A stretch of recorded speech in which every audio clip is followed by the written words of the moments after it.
YouTube? You already know Big Lou tapping back in with what it do with Big Lou and a ZR2. Baby. Bye. Excuse me. First time you come into the channel, be highly appreciated if you sub, like, and share the channel with your family, friends, folks, peoples, buddies, pals, amigos, and like us, Puertorriqueños, Boricuas, Jibaritos, Potorros, Panas, Baya, right? You do that by first selecting the subscribe button, which is the black button on the bottom right of the screen. Then hit the bell notification and select all. And you'll be notified each and every time that anything is dropped and uploaded by this channel. If it's a pre-recorded video like this here, shorts, 58 second shorts. You know, it could be anywhere from 2-3 seconds up until 58 seconds, which I usually do of the bulls, my XL American Bully female Daisy Queen, and my XXL American Bully male champ, or a live stream, right? Which I haven't really done many live streams, but I'm going to try to get back into it. I got a couple, at least three, hopefully 3 live streams set up. Not hopefully, I've already spoke to the individuals that I want to do the streams with, and they've told me yes. I just haven't figured out yet what days. One is going to be what Puerto Ricans played in the hip hop movement, as far as graffiti, breakdancing, pop locking, b-boying, DJing, all that, right? Also, Joey Dimes. You guys want to go check out Joey Dimes' channel? That's going to be more of a little funny little interaction between me and Joey Dimes. I don't want to spill the beans too much, but basically he's got somebody that that's well deserved of his attention. I'll put it just like that, and I want to bring him on and just discuss what led up to that and things of that nature. And then the last being, the last one being boxing, live stream boxing with my man Mikey D. Leonardo Jr. If you guys don't know, that's Mikey Scar's former Gambino Capo Regime son. I've done some live streams with him already in the past.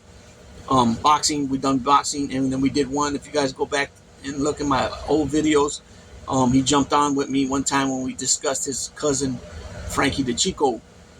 If you guys don't know, Frankie the Chico was blown up in April of 1986 in a car bombing that was supposedly for John Gotti. This is a few months after the rub out of boss Paul Castellano, who was killed in December of '85 during pretty much hectic crowded streets of New York City, Manhattan during the Christmas season, when a lot of people were gift shopping and all that, right outside the Steak Spark House. Spark Steakhouse. I said Steak Spark House. Oh boy. And anyways, the Chico was inside with a few other guys. Danny Marino, Jimmy Brown Fiala, I believe, was in there, and I think Tommy Gambino. There might have been one or two more. And the Chico was there. He knew what was going to happen, supposedly outside, according to Sammy the Bull Gravano. And he was a big part of making that move on Paul. Because if you guys don't know, Gotti was from Queens. Originally born in the Bronx, 1940, but then raised in East New York, Brooklyn, for up until his teenage years, and then they moved to Queens. That's why John Gotti had strong ties with Fat Andy and Tony Lee and them, because they were from Brooklyn as well originally, and then they moved at some point they moved to Queens as well, and Gotti came up under them, and the Fatico crew, which was originally out of Brooklyn as well, and then went to Queens, which was the Bergen Hunt and Fish crew, right? And so, anyways, we spoke about, because Mikey never, as far as I know, Mikey was never around Frankie the Chico, and if he was only 1 or 2 years old when he got killed, right? So 86 was 38 years ago, and I think Mikey's like 30. I think Mike's about 37, 38. So even if he was alive, he don't remember. It was so far back, but he had spoke to other family members. I'm not sure if Frankie the Chico's dad was still alive. They called him Boobsy. But definitely Uncle Georgie DeChico, which would be his great uncle, I believe. His great uncle was still alive, and he passed a few years back, as well as Joe Butter, which was another uncle that passed in the last so many years. And so he heard stories about his cousin Frankie DeChico, and so he spoke a little bit from his perspective of what he thinks of the few topics that I brought up during the live. So anyways, those are the three that I'm going to be doing hopefully soon here. Like I said, I want to get back in the swing of things, doing at least a live or two a week. I think you got to have the trifecta jumping off for your channel in order to get the full max of the algorithm. You know what I'm saying? I put a video out yesterday about Labor Day, and I hadn't dropped one in 3 days. It didn't hurt me too bad, but it did hurt me. It brought down my numbers a little bit enough where it was I seen it, I could recognize it. And so I dropped a few shorts earlier today. Didn't really get many views off them so far, but sometimes sometimes you get a fast 200-300 views, within minutes, and then other times you might only get 150, but then the next day you wake up and you got over 1,500, 2,000 views. In my opinion, when I get at least 1,000 views or close to it, like 800 plus within 24 hours or so, I'm content with that. Because even though I got 2,800 subscribers, it's still not computing, because majority of my subs I'm getting from the shorts with the bulls, with my dogs, right? I call them bulls, and so it's not computing yet. Probably because the people, when they subscribe, they're just subscribing and they're not hitting the bell notification, and also too, when you have a lot of subscriptions, when you're subscribed to a lot of channels, and you don't really watch some channels as much or as often or ever really, the ones that you do watch and you do click on, it ends up bouncing them out of the way where you don't always get your notifications, and so that's all part of the algorithm. So I want to get, like I said, I want to get back on track and dropping, because I drop shorts and videos pretty much every day. But the live stream, I did a live stream a couple of days ago, and I hadn't did one in probably like 6 months before that, maybe something like that. And then before that, it was like probably 8 months or 10 months. So like I said, I want to get back on doing them at least once a week, if not two. So anyways, so this topic right here, if you can tell with the thumbnail, I'm not sure, as recording this, I'm not sure what thumbnail I'm going to use yet, but they're all the same person. You can tell by the thumbnail who this video is about, and it's about Michael Franzese. So shout out, before I go, shout out to Mop. I'm going to put the links to their videos in the description. That way, if you guys want to go check it out, their videos, and give them a sub, you can see what I'm talking about with the content that goes with what I'm going to speak about. So Mob Facts is one, and I'll just give a little rundown real quick. So Mob Facts is one, and it's footage of both Michael Franzese and Henry Hill. They're not together, but they're speaking to them. They got reporters or whatever, or I don't know what you call them, the journalists. There you go. They go out and investigative journalists or journalists. They go and speak to them, and they got two different, Henry Hill's like basically like, I'm a dead man, and I gotta watch my back, because he was more scared, and Michael's more smoother about it. But at the end of the day, Michael knows at that time, because this is back in like 80, I want to say when this was taken, it was like 90, 91, 90, 92, 93, no earlier than that. And so he basically made his move. I want to say maybe he already had walked away for maybe about 4 or 5 years. even though according to him, his dad reaches out to him sometime in the early 90s to come back because of the war, the third and final war of the Colombo family, right? I don't know if I believe that. I don't really know if I believe that because, at that point, you're talking about, a good 6, 7, 8 years that you already been walked away. You ain't kicked no money up. You ain't, you're a traitor and deserter, pretty much. Bandito, really, and just to accept you right back. Maybe they might accept you right back, but maybe there would be something coming for you too. Who knows? How they did Wild Bill, right? Wild Bill, they went ahead and he got demoted, and then he got bounced back up to a captain, and then eventually in the next couple of years they ended up bouncing him up to underboss, which was probably only part of the plot, right? In order for him to put his guard down, and then they took him out because for one, he made comments about Junior Persico, calling him a rat. You know what I'm saying? You don't do that without paperwork. But I guess in their situation, they were calling him that because he admitted in open court, about, he kind of like allocuted somewhat, where he admitted to being a member, but not admitted to being a boss. And so you're never supposed, especially back then, you're talking 85, 86, you're never supposed to admit.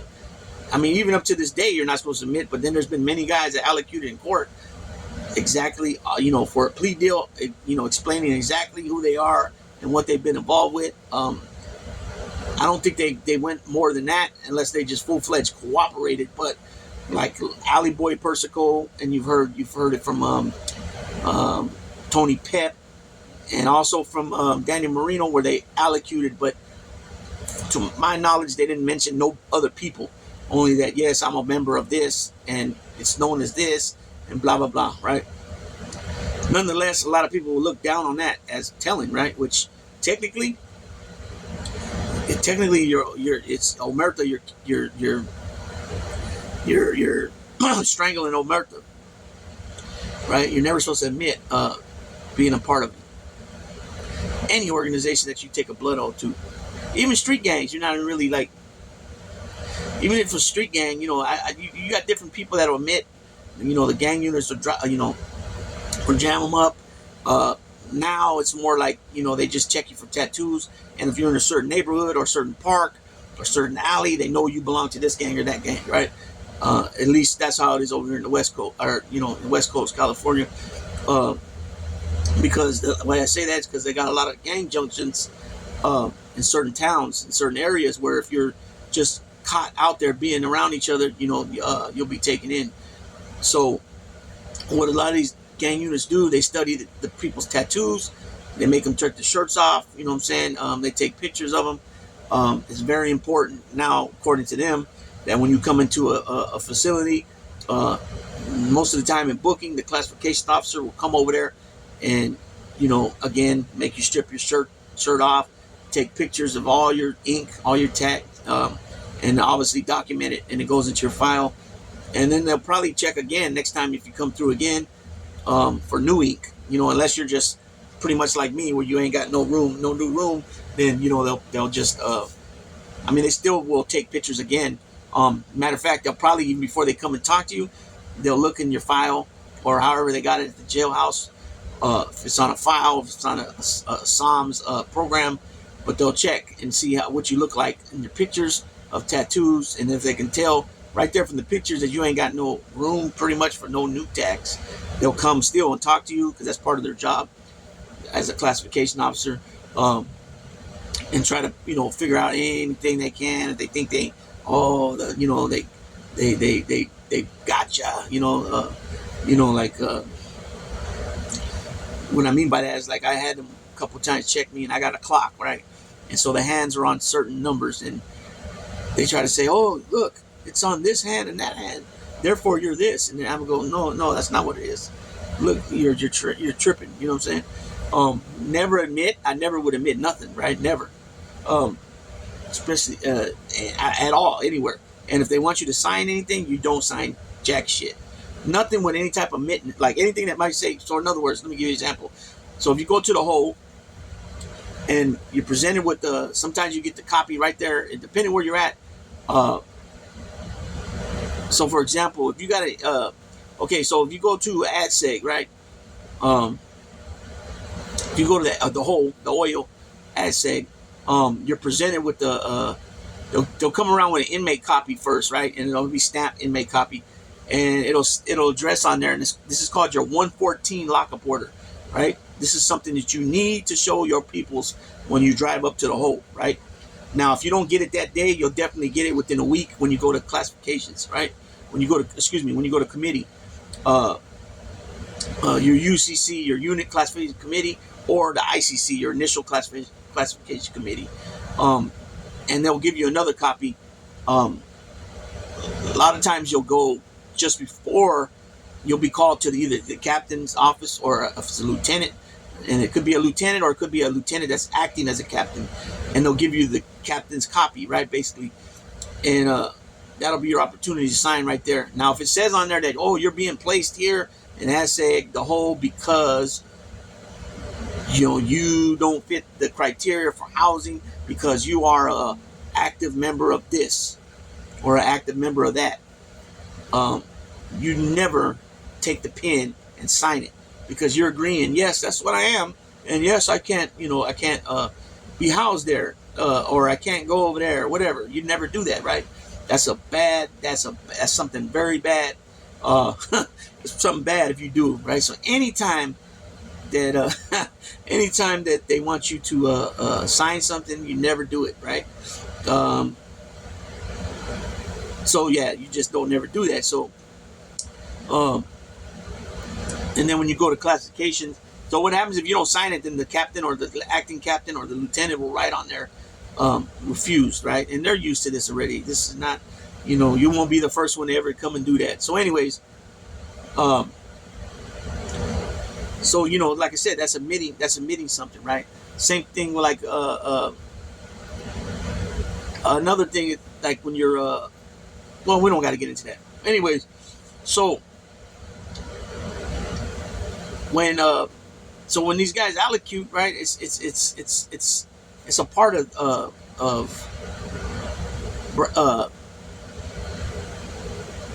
disrespecting the oath, pretty much. Not pretty much, exactly what it is.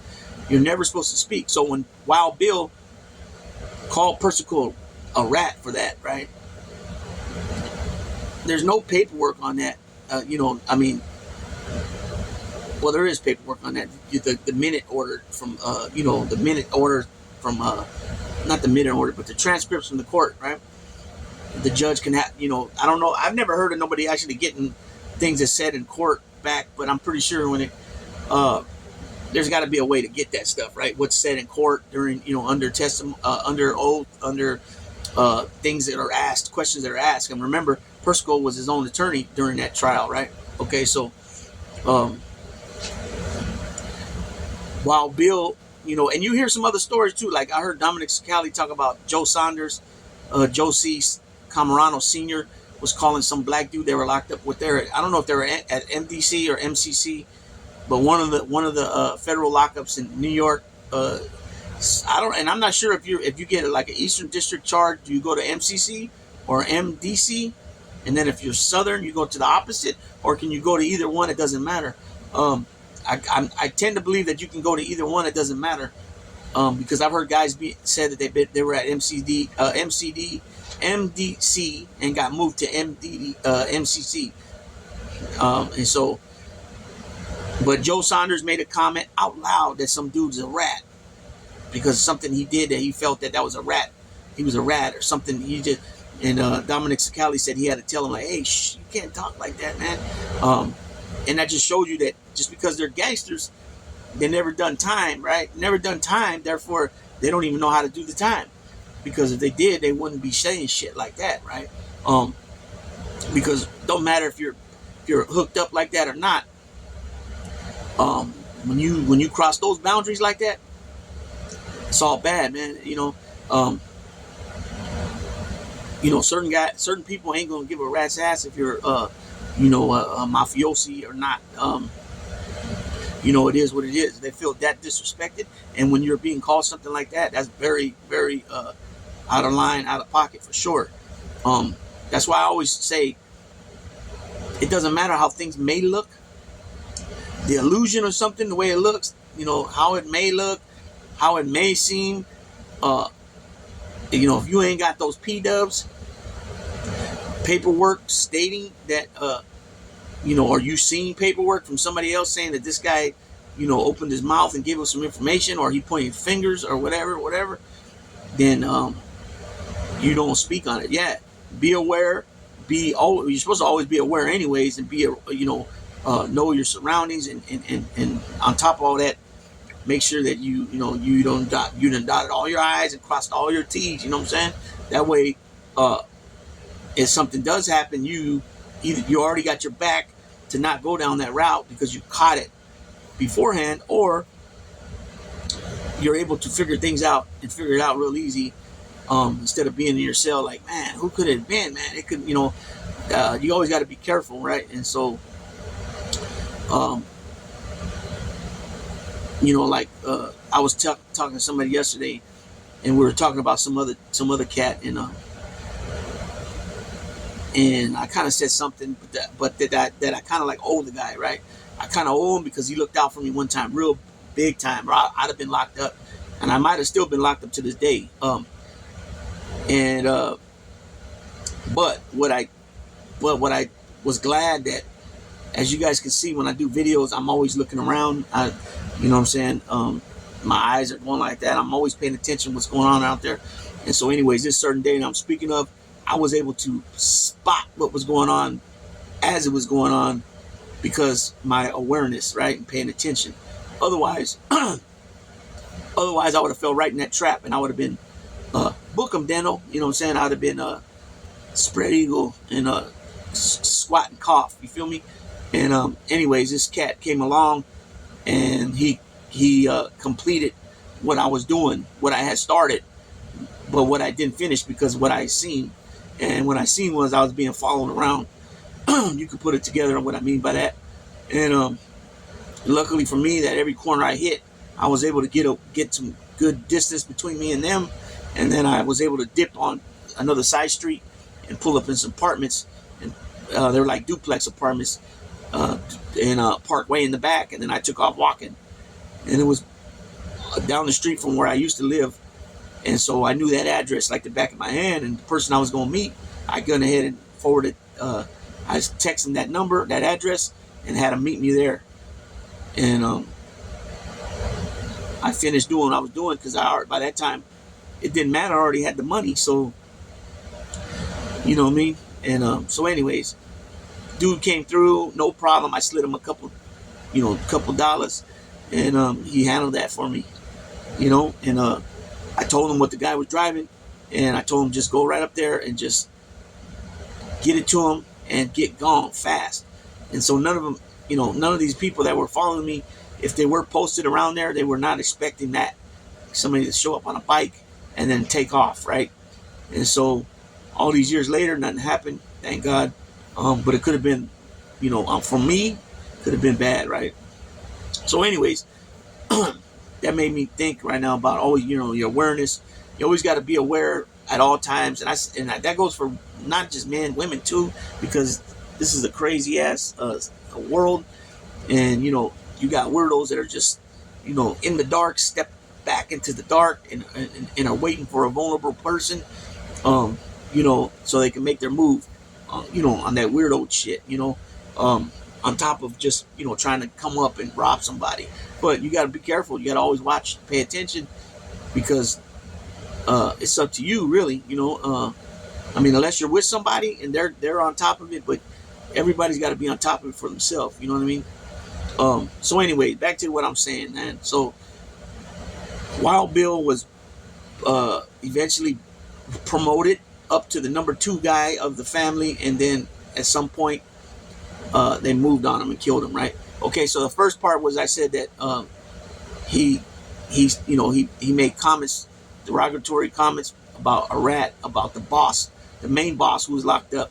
But at the time, his son was out there running things, and that was the reason number 1. Reason number 2 was during the Third War and the final war of the family, he sided with the opposite side, and guys were killed on both sides.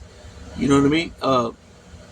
And so, anyways, he ended up getting killed, right? And so, I'm not really sure how many years went by, but eventually, they took in the son and another guy who was an older guy at the time, and I think now he's in a wheelchair and he's in his at least mid 80s to late 80s, I believe, and they're still locked up doing life.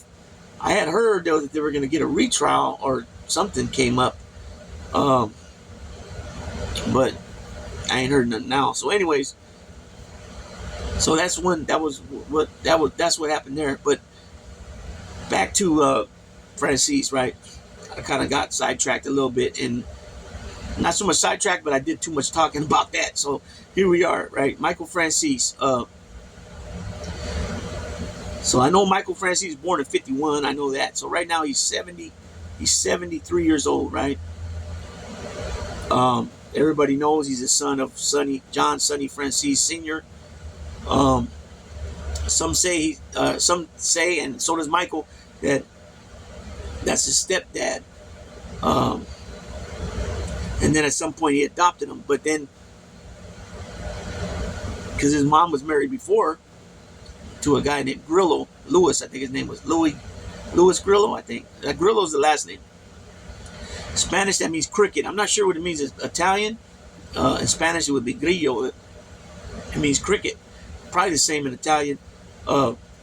Anyways, they say that Sonny chased his dad out, told him not to come back around. But I think Michael said that his mom said that he was his dad, that Sonny was his dad. In my opinion, if you look at them when they were kids and all that, they look alike, a lot alike. Now, they could be from the mother's side, you know, but the sister, you know, John Jr., Michael, and the two sisters, they all had those real thick eyebrows, and to me, they all looked similar. I don't know what Sonny's older kids look like, Carmine, and I know he got a couple daughters. I'm not sure what they look like. But anyways, that's not the point here. Point is that at some point, Michael changed his name from Michael Grillo to Michael Franzese. Sometime in high school, I believe. But I've heard other stories where it was at his 18th birthday. So anyways, Michael was originally from Brooklyn, and at some point they moved to Long Island, right? A lot of the Colombos were out there in Long Island. They had a lot of things going on with clubs and such as things like that. Okay, so Michael at some point gets busted. Actually, he has a bunch of different cases he's fought. Majority in his younger days. I think 3 or 4 of them was even before he was full-fledged. You know, he got fully pulled as a member. But there's some discrepancies about when he got pulled. He says Halloween 1975. I think it's Halloween. I know he said 75, and then the guys that he says were made with him. There's some proof that they weren't made to like 77, 76, 77. And also he says Tom DeBella was acting boss at the time, and then I think there's some proof too that Tom DeBella was not even out at the time, 1975. So, you know, is that really a big deal? No, not really. But at the same time, 1975, the books were closed, right? They say from 1957 to 1976, 19 years. But then you hear guys here and there were made in 74, 73, Jerry Lang. I mean, the majority of the ones you hear that were made during those times were Colombos and Genovese guys, right? But the other thing is this, is that they say 57 to 76 it was closed, but then I hear other things said that no new members. In other words, like they were only during that time. I've heard there were no guys made at all in those 19 years, and then I've heard that it was guys that died only, and then they were replacing that spot, which you would think is kind of weird. I mean, not weird, but you would think that, you know, especially like the Chin, right, and some of these old school bosses, you know, the Chin and Tony Salerno and Corallo, you know, Big Paul and Gambino. You would think that, you know, the name's got to go around to all the 4 families. So if a guy's made and they didn't, their name wasn't shot around them, they would they would say something, I would imagine, right? So I'm not really sure on that part. If the name, from 57 to 76, that say if the Colombos had 10 members die, uh, that they were allowed to go ahead and replace those 10. But as far as uh, putting on, adding new members, say they had only 110 guys made, but their peak number is 120. They couldn't make those numbers. Only if guys died. I don't know. It kind of don't seem right. It don't make sense, but because it's obvious that even if Michael did kill, even Michael did make his bones by killing somebody or being part of a murder. Either way, that they're still gonna get him in there because of who his dad was, right? His dad was he played a pivotal role in different times of the family. They said he was big on the during the Gallo Profaci time, that he was pivotal and being able to go to both sides and talking to both sides. Then Colombo takes over, and at some point he makes him his underboss. Within what? Well, I'm not sure exactly, but Colombo was put in 64, and Sonny gets busted in 67. He's the underboss, and then by 70 he exhausts all his appeals, and then he's finally taken in 1970 to do the 50 years. But because of the laws at the time, he paroled the first time in 78 or 79. So he did 9 years on the 50, but then he went back at least 4 times on violations, which he added another like 24 years on those 4 or 5 violations.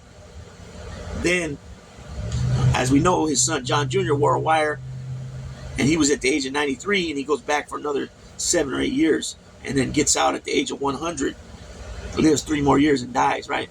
But I believe during that time he was just before his son ratted on him and wore the wire and testified on him.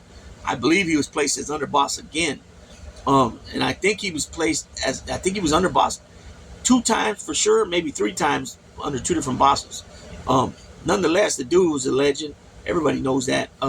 So I believe Michael was put on the fast track to get made anyways, regardless, because of who his dad was, and that way he could protect his dad's rackets and still collect on the rackets, and to help himself, the family, obviously, him doing such a long stretch, right? But at the end of it, he did about I want to say he did about 40 years at the end of it, with the 50-year sentence and that last sentence that he got. He did about 50 years, close to 50 years, if not 50 years total. 40 years total. But the other part to that is Carmine Persico.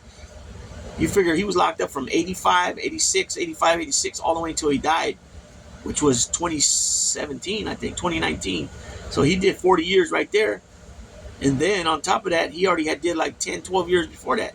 Because he had a case that he was out fighting it for a long time before they finally came down. I think he got it was over a period of like 6, 8, 10 years that he had got so hung juries on, and then eventually they got him, Hugh McIntosh, and I think Hugh went and did like 3 or 4 years, and Carmine did like double.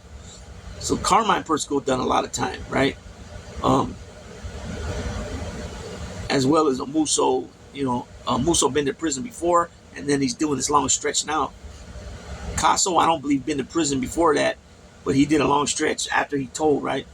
John Gotti had been in and out of prison 3 or 4 times before he became boss, state and federal time.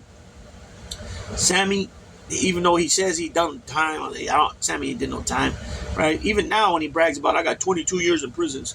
First of all, the first 5 years you did in FBI headquarters in Quantico, where you had a room. They were walking around with guns. They were taking you into the city, get haircuts, eat dinner with your wife. That's not prison. You were able to go outside and run. That ain't prison. Second time you went and did 17 years and some odd change because you got back into bullshit when you shouldn't have. The government let you keep a ton of money. You had businesses going. You had a pizza joint. You had the fucking construction. I think you were doing swimming pools. You just totally screwed that up, right? Um, Very stupid, right? And so you had nothing to give the government, so therefore you're gonna go do that time, right? Uh, who else? The Chin. I'm not even sure the Chin, if he did time back in the day or not. I've read something somewhere that he did do some time, and I don't know if that's when he tried to bribe the New Jersey, whatever city that was in New Jersey, um, and how long he was locked up before, Frank Costello said that wasn't him that shot him. But we do know that he ended up finally going to the pen as an old man in the late 90s, and then he passed in 05. Also, too, recently, somebody came out with saying that this guy they were locked up with, and Chin was with them, that he was punking Chin, and Chin was buying him stuff every month, and then that Chin went and told the guards, that the COs, that he had to get him out of there. I mean, that's what I'm saying. Some of these dudes these gangsters. They're gangsters from the streets. They're not gangsters behind the walls. Now there's some like Mickey Boy, John Gotti, these dudes that been in and out, and they're gangsters on the street and in the pen, right? The thing is, a lot of the Italians, when they're locked up, they're not about that. They're not like that behind the walls, right? There's not enough of them. But don't get me wrong. If something happens where they feel they're just being played out of pocket, and there's enough of them there, they'll get it. You know what I mean? But that's just not that. That's not them behind the walls, because the difference is they run shit on the streets, right? Prison gangs, the inside runs the outside, right? I'll just say it like that. So, Michael Franzese. So this thing is of Michael Franzese. They're talking to him and his wife. They're in Southern California somewhere. He asked that his house don't be shown, his cars. And I think he was 39, I believe, at the time. Matter of fact, okay, so yeah, I think he was 39 or 36 at the time. So if he was 36, then that would have been 87. If he was 39, that would have been 1990, right? Which I'm thinking it was 1990. So he was 39 years old. I remember him saying he was 36 or 39, and I think it was 39. So that'd be 1990, right, when this was filmed. And you could tell it's old. He's got like a mullet kind of, right? And anyways, the way he's speaking there in that certain, I don't even know if you want to call it. It's not a documentary, that program is a lot different than the way he's been talking these last couple of years since he's been on YouTube. He likes to make it sound, and I gave him the benefit of the doubt, right? But you hear contradicting things, right? So on the mob facts, you got McDonald there, and McDonald's being asked. He never told on nobody, right? Oh, well, yeah, he has, and he brings up Norby Walters, and then he brings up, and then he says, well, what about mob guys? And he says, well, no, well, yeah, and then he says Frankie Camp, right? So you hear that, and that's out of McDonald's mouth, right? At McDonald. Fast forward a few years back when Newsday did one on Sunny, right? Newsday did one on Sunny. Newsday did that little lightweight interview on Sunny, but Sunny didn't admit nothing. He said sometimes some friends and some business, but nothing about. They even asked him what's Omerta, and he's like, "Huh, what's that mean?" Playing dumb, right? And but anyways, that same program, Newsday, by that lady Sarah, I think her name is Sarah. The book she wrote on Sunny, I can't think of her name. Jay Petty, I think something Petty. Anyways, she says during that or in that program, that it's not a documentary. It's like a 4-part little thing from Newsday, and at some point McDonald's there, and McDonald says that that the U.S. Attorney of Illinois, Chicago, I guess, comes to him and says that they want to make a deal with Michael Franzese, and McDonald says, Norby Walters, you got to be kidding me. He should be able to tell you something about Persico, and he's probably sat down with Gotti, and he says things like that, right? Now, in that same program, there's another FBI agent that's speaking, and this is the same guy that was John Franzese Jr.'s, I think his handler, right? He says that Michael that is spoken about Michael Franzese. It's some dude named what was his name? Chicky, I think. Chicky something, and Frank Campione, and they're at some ballpark, like sitting in the bleachers, and they're talking, and that dude Chicky saying that Sonny needs to kill his kids, and then Frankie Campione says, yeah, but Michael, who did Michael really hurt? So I don't understand that. So I mean, the only thing I would say is that when this supposedly happened, with Michael telling on Frank Campione, this was years ago, and more closer and around the time that McDonald's speaking in that on Mob Facts, right, compared to the Newsday one. And the other agent, he's retired now too, but he don't look that old at all. He looks like maybe mid-50s, right? And so I'm not sure about that. But then there's another little clip about a whole another deal, and it's a guy named what was his first name? Damn it. Greg Vita, I think Greg Vita. And he grew up in that neighborhood, Long Island neighborhood, and he was friends with one of Michael Francese's sisters. One time he went to jail, and Sonny bailed him out. And so that looked, I guess, according to him, and his court paperwork, it looked bad, and he got railroaded because his brother told on him over like a quarter gram of some coke, and they kind of did him dirty as far as time wise.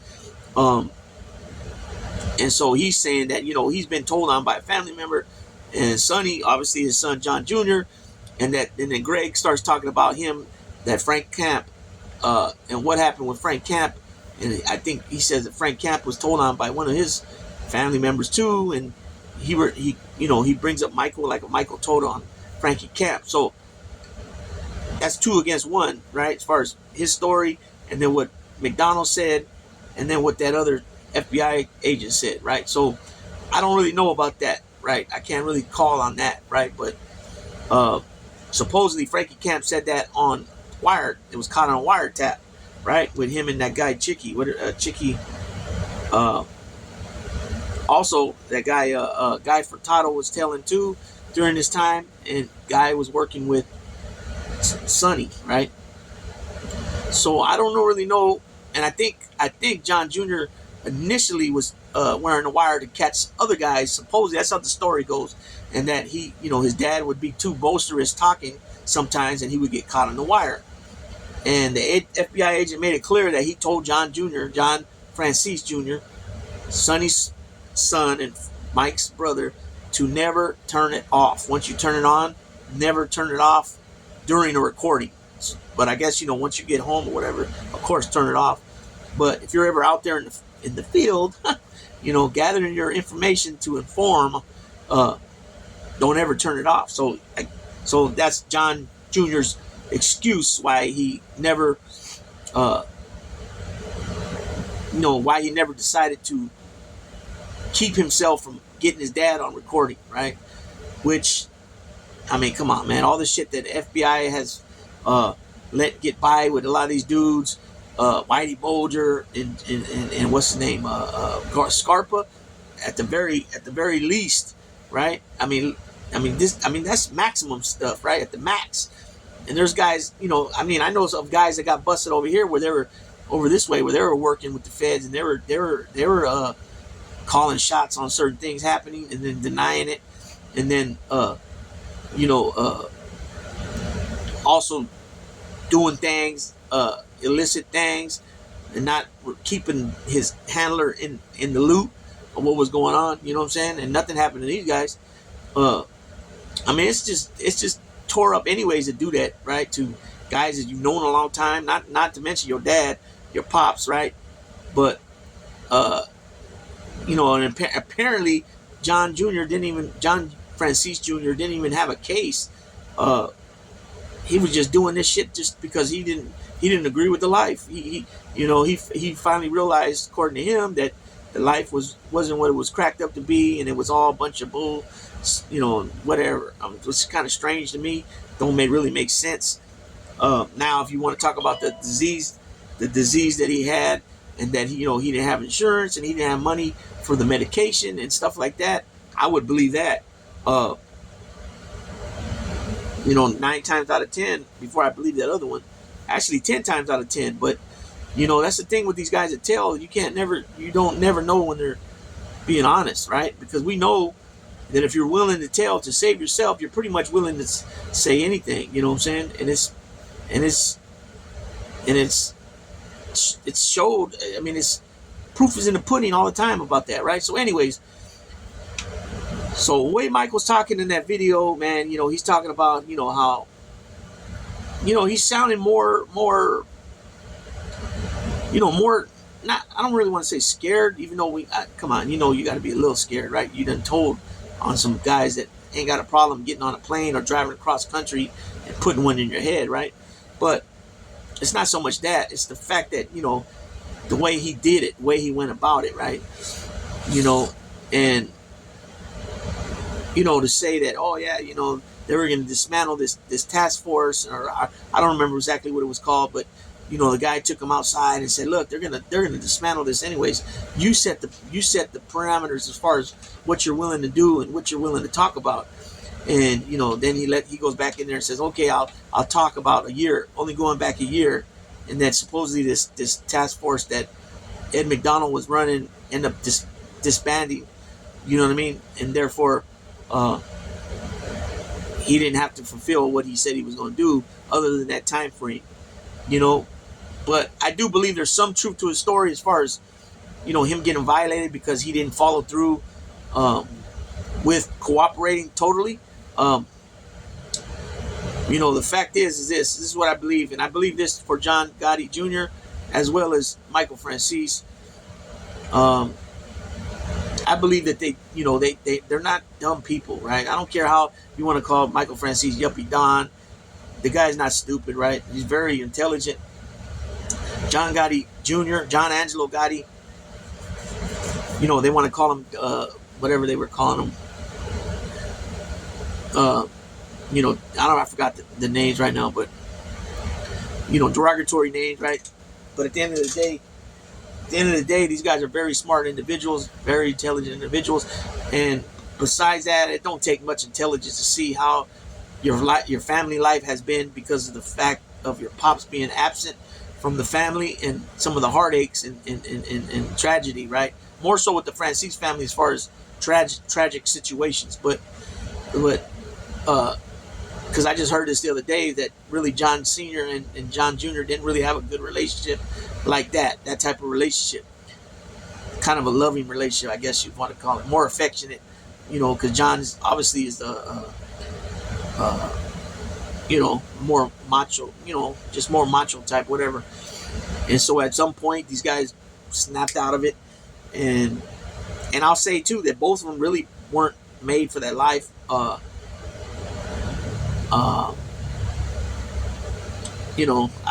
would probably agree with that. And that, they seen the writing on the wall and they weren't willing to continue that cycle like their dads, and then them being, locked up for the rest of their life and leaving their family behind, right? I totally 1000% agree with that. The problem is that you got yourself into something that you're not allowed to walk away that way, right? But on top of that, just walking away, the fact that you're going to sit down and speak with, government officials, that's what makes it really more ugly and more, maybe not ugly, but more, it makes people go, think of you less, more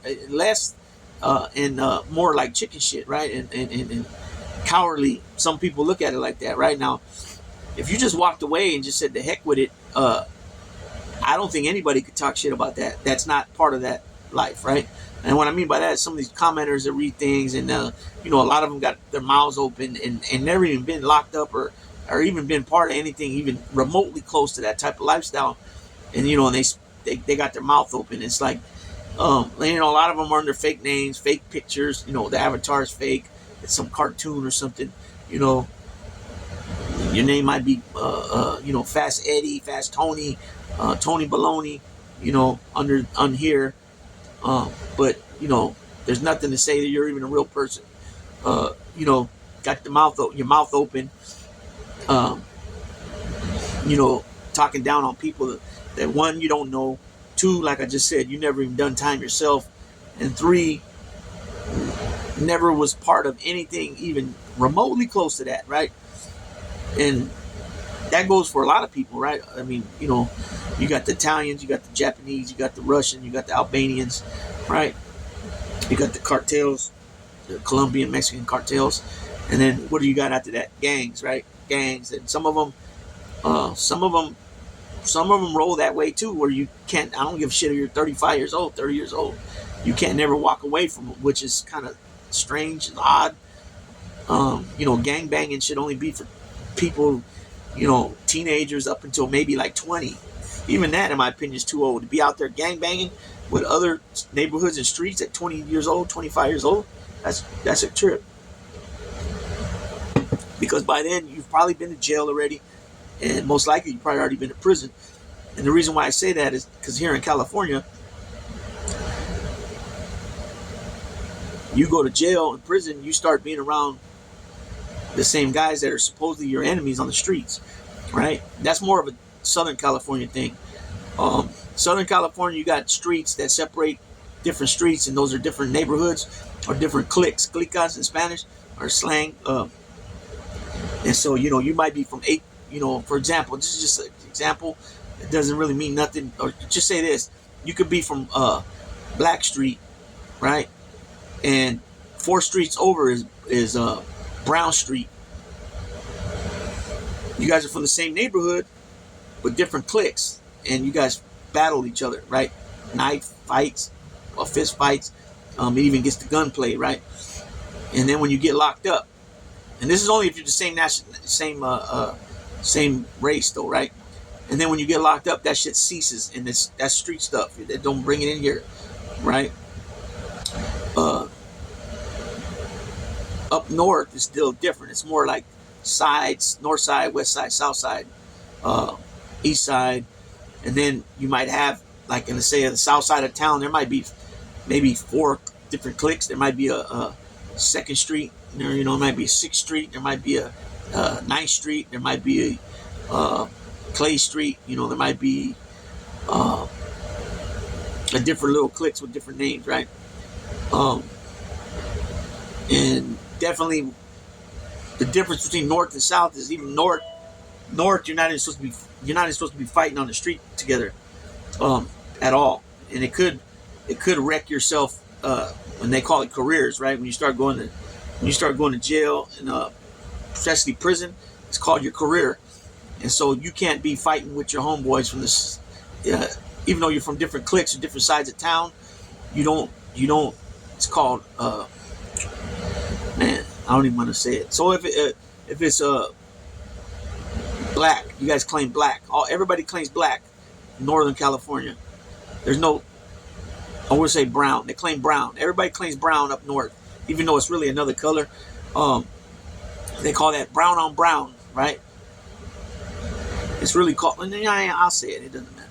Red on red. Excuse me. Red on red. No, red on red is not accepted. It's not acceptable. Meaning you can't have beef with another guy that claims that same red rag if you're a Latino, right? No matter where you're from. And it depends. And let me break this down too. It depends what the situation is that caused the problem from the beginning. Sometimes you can get out of something with the warning because you didn't know better, right? And you've never been schooled like that. Other times, if you've been around already and stuff like this happening, especially if it gets to the point where you're hurting each other, knifing each other, definitely gunplay, there's going to be a big problem, right? And so they try to eliminate that, right? And so anyways, what I was saying was, Michael Franzese sounds way different now when I hear this clip. And again, shout out to Mob Facts. I'm gonna put the video description in the comments, and also Wise Guy TV and Wise Guy TV. And so, anyways, let me get back to what I was saying. So Michael says that he was locked up and that he was subpoenaed to go to Illinois and to testify in a Norby Walters case, right? Now I don't know if he was called to testify on Norby's behalf or on the behalf of the prosecution, right? Which I think it was I think it was for the prosecution. And supposedly he says that this is his story now, that Norby Walters was nothing more than a talent agent. They used to book big name acts like Dionne Warwick, Spinners, Sammy Davis, I don't know, just those type of music, Temptations. And he used to get, Michael parties that he had. He used to have all these big name guys, and Norby and his dad, Sonny, were partners from way back. And so he says that he saved Norby Walters a few times from being killed. Once from Corky Vastola from the New Jersey family, once from Carmine Persico, and once from his dad, right? And when he saved him with his dad is because his dad was locked up after all those years, and Norby Walters supposedly wasn't looking out for his dad with any money, and they were supposed to be partners. And when his dad brought it up to Norby said, well, I don't remember us being partners. And I don't remember exactly what Sonny did, but he did something in a threatening manner, and Norby pretty much broke it down, and then Michael kind of cooled his dad down, supposedly. But supposedly, according to Michael, Norby was using his dad's and his name to pretty much extort college players. I guess he was trying to sign them, or he was signing them as their manager. Their agent, sports agent, right? I guess it was another business he was coming up with, and these guys. It was before these guys went into the pros, and I guess he was threatening them and all that, and he was using Sonny and Michael's name. So eventually, the feds got in touch with it, or somebody got in touch with the feds, and it came down. So Michael supposedly goes on the stand after he gets brought from wherever he was at, and he gets up there and says, "Yes, I'm partners with Norby Walters. I gave him $250,000. Are you aware that he's using your name, your dad's name?" He says, "No, I'm not. I don't know nothing about any of that."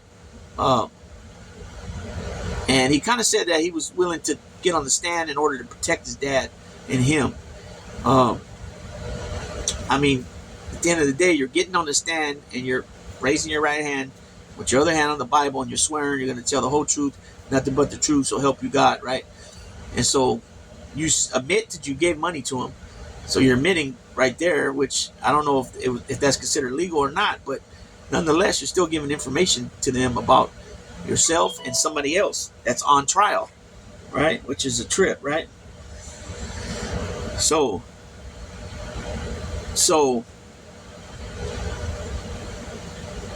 that's another no-no, right? So he admits to that, right? He admits to getting on the stand for that. Then he also goes in front of the committee. I don't know if it was a Congress, oversight of Congress, or excuse me, not Congress, but the House of Representative Committee, or if it was a Senate committee. But he goes to the Capitol Hill, again, raises his right hand, other hand on the Bible, swears he'll tell the whole truth, nothing but the truth, so help him God. He tells about he was with the Colombo family, he was a captain. He talks about boxing and how they were making money in boxing. Again, giving up information, telling about other people. And he tried to say, well, everybody knows it's just a horse and pony show. Nobody goes to jail from those committees. Well, they do if they're lying, right? And they can prove it. Not to mention, you don't know, okay, whatever information you gave about somebody, you don't know where that led that investigation to, right? But nonetheless, that's another time you got up and raised your hand and you're admitting to things, right? Omerta, again, and then shout out to Wise Guy TV, Pat over there. He dropped a video about Michael's hand in his friend's death. What was his name? Larry Carrozza, right? Champagne Larry, who was killed. They said first that it was because he was dating He's a married man, and he started seeing Michael's sister, Sonny's daughter, which is supposed to be a no-no. He wasn't a maid guy, but he was an associate, and he was probably on his way to being made. And Michael's mom looked outside the door one day and seen her getting picked up. One of the sisters getting picked up from a guy, and I think they were in a limo. And she asked her who that was, and she told him Larry, and he was like, he's a married guy, right? And boppity bop. So apparently, like they say, you don't mess with a wise guy's girlfriend, wife, or daughter. And this guy was supposed to be real close with Michael, so it's kind of hard to believe that Michael couldn't save this guy, right? If they were that close. And even his mother, I seen a show with his mom admitting how close Michael and him were. And Sal Misiato was on there, who he flipped. And he's kind of dark, and he's talking about it. He's the one that killed Larry. He says it was because Larry was involved with Michael in the gas scam, and Larry was, they were involved as partners. Michael says they had nothing to do with that at all. It was Michael and Larry Irizzo. So I don't know if the Larrys were confused or what, but wise guy, brought up that, and then he broke out some paperwork from another time Michael testified. Michael says that it was, and I never heard Michael talk about this at all until, what's the name brought it out? Wise Guy TV brought it out, and then I think maybe Canarsie might have brought it out too, but definitely it was Wise Guy TV first that I seen, right? And the paperwork, it's him on the stand again, and later on, Michael says that it was a girl, I believe, that worked for him, and it was her boyfriend, and that he was up there as kind of like a character witness, I guess, which don't make sense because he says he didn't even know the guy. So, he's saying things that, about what he knew about them and all that. Again, you're up there raising your right hand, the other hand on the Bible, swearing to tell the whole truth. Nothing but the truth will help you God, right? So that's 3 times that you've testified, not to mention having long sit-downs with the police, right? The time you were flown, where you were trying to brag about how many times you got them, so you gave them one by taking the 10-year plea deal, and how many times you sit down with them after that.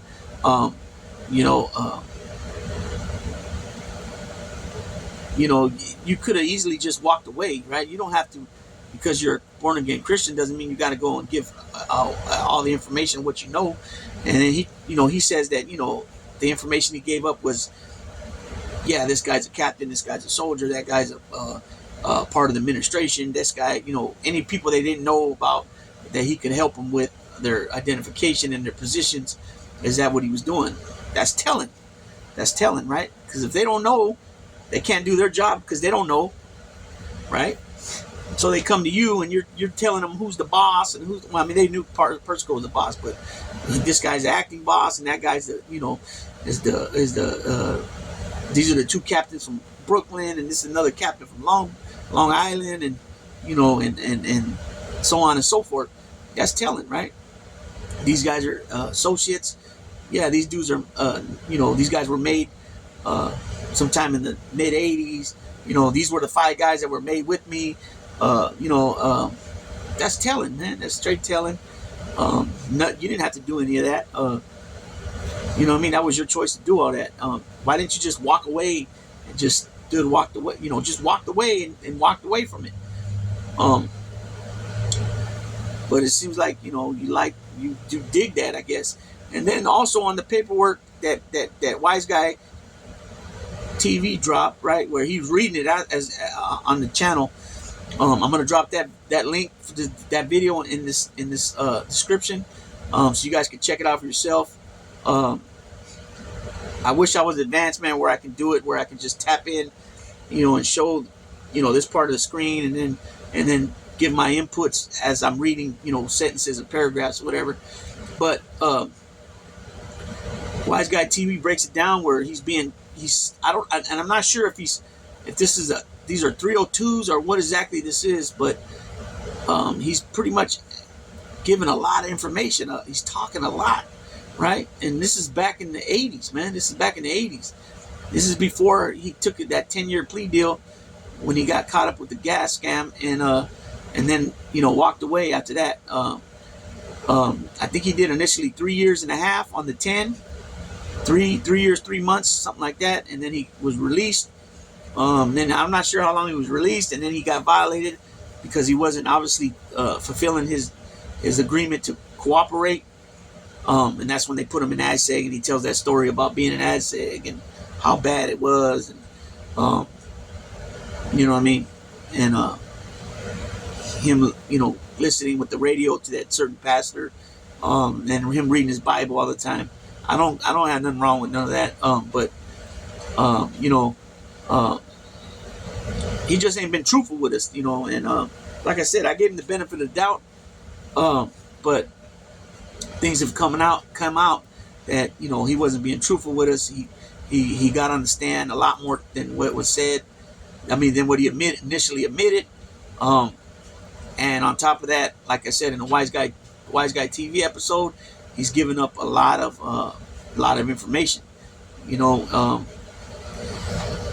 which is terrible, right? I mean, it's bad if that's the lifestyle you're living. You know what I mean? So that's just what I was gonna give on this Michael Franzese thing. Again, shout out to Mob Facts, and shout out to Wise Guy TV. Like I said, I'm gonna put the script or the links to both videos in the description, and you guys can click them and go check them out. And see, and if you guys do that, leave me a comment of what you think. What do you think about what he's been saying these last 4 years on his YouTube channel and other appearances, and compared to what is said from his own mouth, from the video from Mob Facts, and then the video from Wise Guy TV is paperwork that Wise Guy TV came up on regarding the Larry Carrazzo, I think it's Larry Carrazzo situation, right? And what do you think about all that information and everything that's being said? Everything in that thing is being said that was given by Michael, and it's Wise Guy TV's reading it, and it's right there where you can, he's reading what it says, right? And so I was gonna use a thumbnail. It said raised by a mafia legend, and it's got a picture of Sonny Franzese and Michael. But there's another one that says how Michael made his bones. I might use that one, I might not, because I'm not really talking about how he made his bones, because none of us know, right? If it was just solely based on because he was Sonny's son, Sonny was away, he was Joe's Colombo's number 2 man. Joe Colombo gets shot about a year after that, after Sonny goes away. And then Carmine comes in, but before Carmine comes in, he has a couple acting bosses until he gets out of the pen. Which I think Carmine respected Sonny big time, and I think Sonny respected Carmine, but then at some point they had bad blood. For one, Carmine demoted Sonny, and just according to Michael, and Michael said because he said he was doing Sonny a favor because Sonny could not stop getting violated for being around known organized crime members, and so he kept getting violated. That's why he went back on that original 50-year sentence that he did 8.5, 9 years on. He went back for about another total of 25 years on the 3 or 4 violations, solely because he was meeting with known OC figures. And so Michael said he was quite upset about it. So Sonny was pissed off about it because he was the number 2 man before. Then he went away, came back as a capo, and then gets demoted down to soldier. After he's already been around for, by that point it was already 40 years, or He got put on sometime in the 50s, right? Um, that's the thing too about that. I heard John Jr. Franzese say that his dad told him that he did his first hit about 14 years old, and that he became a good fella at 14 years old. So I don't know if he means by good fella that he was running around with the fellas, at 14, or he was actually made at 14. You know what I'm saying? But then you hear 17. But he's born in 1917, so if he was made in 51, he would have been 34 years old, right? So I'm not sure when he got put on, but nonetheless, Persico got put on sometime in the 50s as well. So these guys date back together a long time, and you can't. I don't believe that they didn't have respect for each other. But at some point, after Sonny gets demoted, they say behind the walls, Carmine and him almost getting a fight. And Sonny probably was upset because of all that about getting demoted and all that, right? And so, anyways, because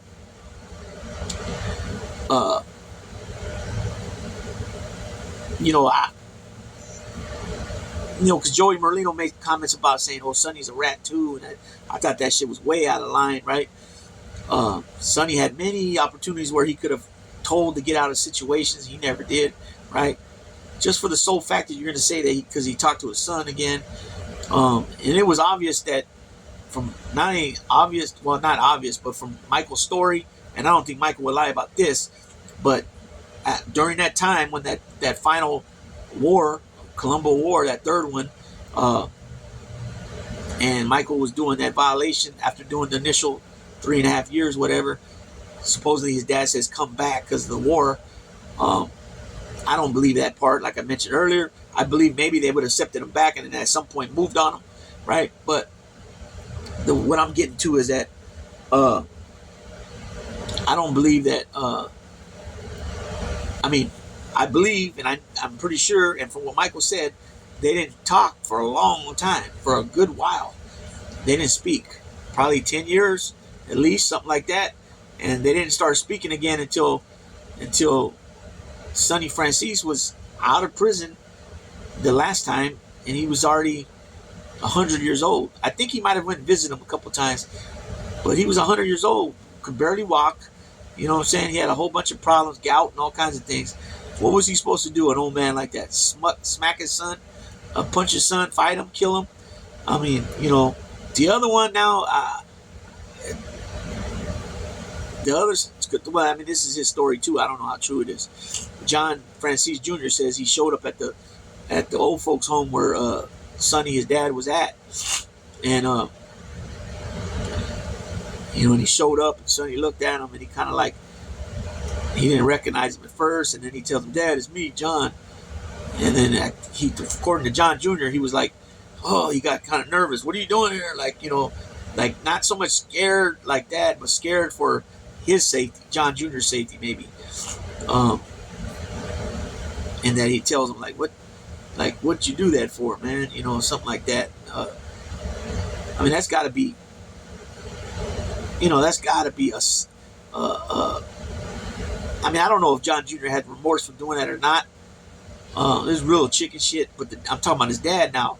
How does his dad feel about that? Sitting in a prison cell, jail cell, as he's fighting the case, knowing that your own son wore a wire on you and is going to testify against you, agreed to testify against you, and then see him come in the courtroom and jump on the stand, and again, with this shit, right? Swear on the Bible that he'll tell the whole truth and nothing but the truth, so help him God. Sits down and fingers his, that's my dad, and he's up, and he's and da-da-da. You know what I'm saying? Corroborating what the freaking tape says, right? Man, that's crazy. I mean, I think it's nuts for anybody telling on their brothers, their uncles, even just good friends. But damn, man, that's like next level scumbag shit. It's all scumbag shit. When you're gonna wear a wire on your family, or even your good friends that you consider a brother, or family member that's like your cousin, but they're really like your brother. That's crazy, man. That's all in order to save your own self, save your own skin from whatever, save yourself, and by all means necessary. You know what I'm saying? That's real chicken shit. Because like I always say, man, And it gets kind of stupid and old hearing these people too say, "Well, I never took an oath.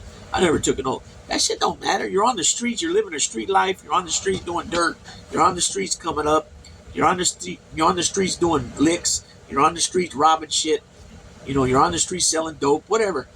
You don't have to take an oath to be fully entwined in that shit, right? That don't even make sense to say, "Why didn't I take an oath?" What the fuck? What does that mean? So you didn't take an oath. Can you walk the line after you get locked up after telling on somebody like Sammy did, and then you get in trouble again? Can you walk the line? No. So it doesn't matter if you took an oath or not. That's just a weak ass shit. That's just something stupid to say, right? And I kind of went to a channel the other day that I haven't watched in a long time, and I kept hearing this guy say that, and like it don't even it like, what does that have to do with the price of rice in China, man? You know what I mean? It don't have nothing to do with the price of rice in China. An oath don't mean shit, right? I mean, not in that sense. What I'm saying is like what I just said. When you take an oath, you take an oath to be quiet and not speak about something, never admit to nothing. When you didn't take an oath, but you're still a street guy. Some of that stuff doesn't apply to you, but majority of it does apply to you, right? You don't dry snitch. You don't give up information. Let the cops do their job. You know what I'm saying? And I'm saying this from my experience of being told on by somebody who I thought was my best friend, right? And he came with a wire on and everything. And the thing with him, just like with John Franzese Jr., is that he didn't even have a case, and he told on me. He told on me he didn't have a case. He had no case whatsoever, and he just told on me to tell on me, just to get points with the police. It's a trip what some of these people are willing to do. And I only seen this guy that told on me one time since then. This happened back in 2001 or 2002. I've only seen him once since then. He was just passing by in the car. I don't even think he noticed me. And his sister is married to my cousin. They have 3 kids. The oldest kid is about 19. No, he's 20. The middle one's about 18, and the last kid is about 16. You know what I mean? And like I said, man, people just do anything just to get themselves out of situations. But in this case, there was no situation to get himself out of. This guy just wanted to be a cop so bad, but he had made mistakes in the past where he couldn't be a cop, felonies and stuff before. I guess. I mean, what else makes that make any sense? It don't make no sense. When my attorney asked the undercover who the CRI was, CRI stands for Confidential Reliable Informant.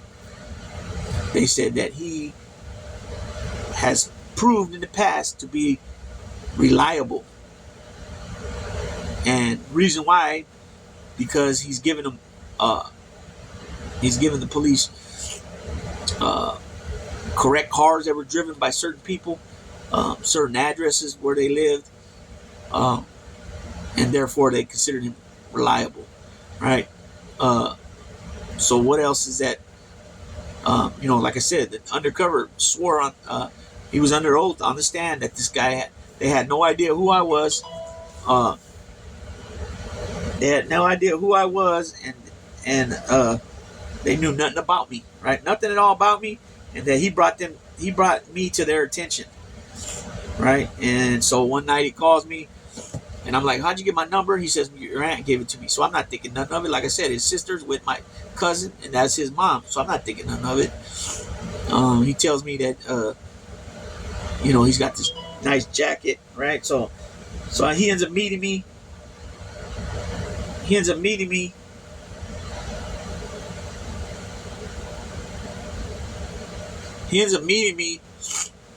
And he says he got this nice jacket, so I give him what he says, "Well, what do you want for it?" I didn't really want it, but I had a guy working for me, and so I figured he can use it, right? So I got it. He said, "Give me 30 for it, 30 sack," right? So I gave it to him. Uh, he goes back, and I find this out later, once the arrest and all that happened, while I'm through my attorney. He goes back to the PD and says, "Hey, I paid $100 for this," and he gives it to him, and they give him back $100. They reimburse him $100. He didn't pay no money for it. He gave me a jacket, right? And then fast forward later on, he calls me again, like it's like a week later, and he tells me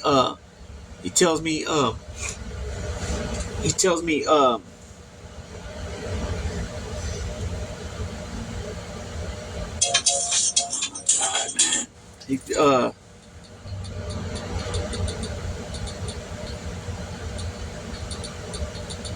sorry about that. A week later, he called me again. He asked me for a certain amount. I give him the price, and he just shows up. I'm outside in my Chevy, cleaning up my Chevy, and he just comes up walking out of nowhere. And I'm like, "Where you coming from?" You know, it was a trip.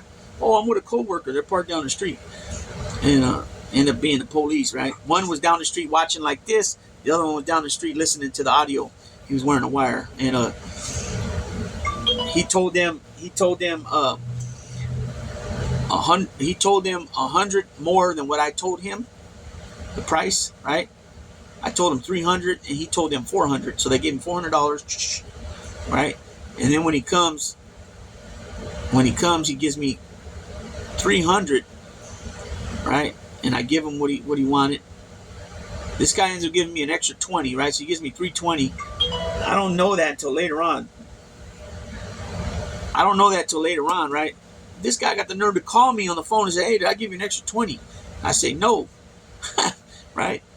And so the funny part about all this, though, is that they say on the stand that the guy was, before they sent him in to where I was at, they searched him for contraband, drugs, money, anything, right?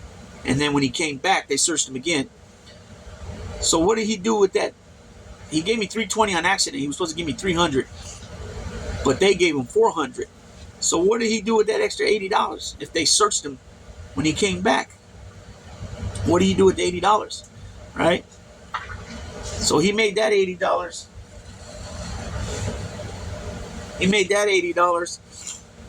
The $100 they reimbursed him, and then he got $60 for doing that day, going to meet me, right? So he got a total of $240 to be a rat against his own fucking friend, right?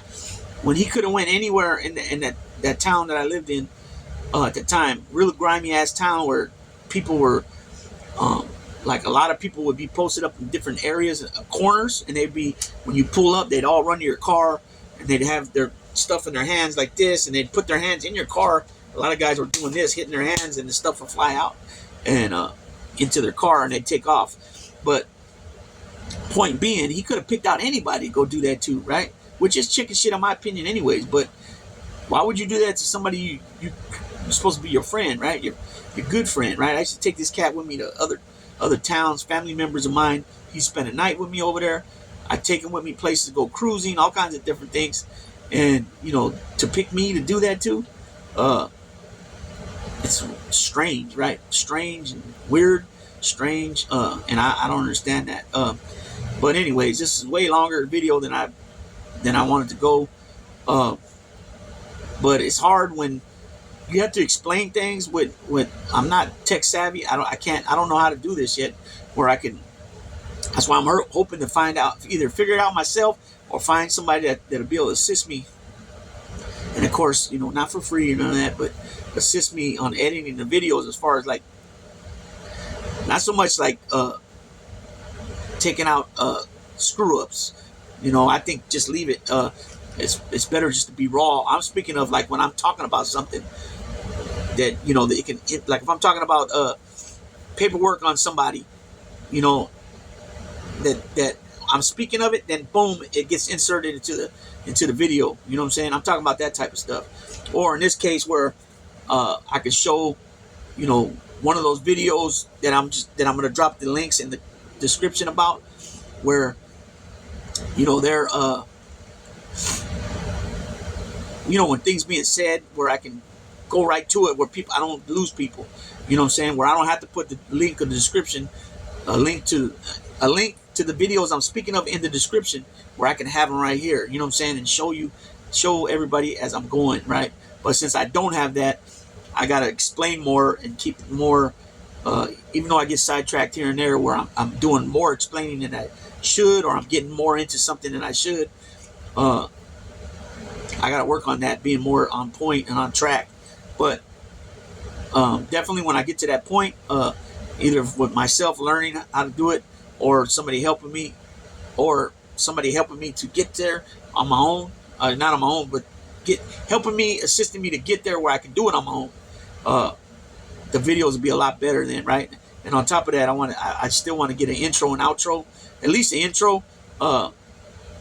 Where like things pop up on the screen where, instead of me saying like, share, and, subscribe, like, and share, the thing will come up, the bell, the subscribe, all that stuff. So it'll get there, man. You know what I'm saying? I'm going to be patient, but I'll get there one point. So with that being said, I'm going to go ahead and tap on out.